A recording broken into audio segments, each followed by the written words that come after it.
আপনারা কি আমাদের দেখতে পাচ্ছেন না? আপনারা কি আমাদের, এটাই কি বৈষম্যের আন্দোলন হয়েছিল? বাংলাদেশের 24-এর যে গণ অভ্যুত্থান, যে বৈষম্য থাকবে না বাংলাদেশে, তার জন্য যুদ্ধ করা হয়েছিল। আমরা কি যুদ্ধে ছিলাম না? আমাদের ভাইয়েরা জীবন দিয়েছে, রক্ত দিয়েছে।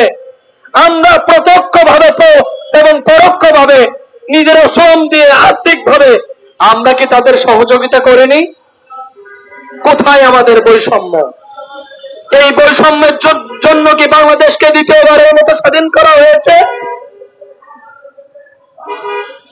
আমরা কি এখনো বৈষম্যের ভিতরে নেই?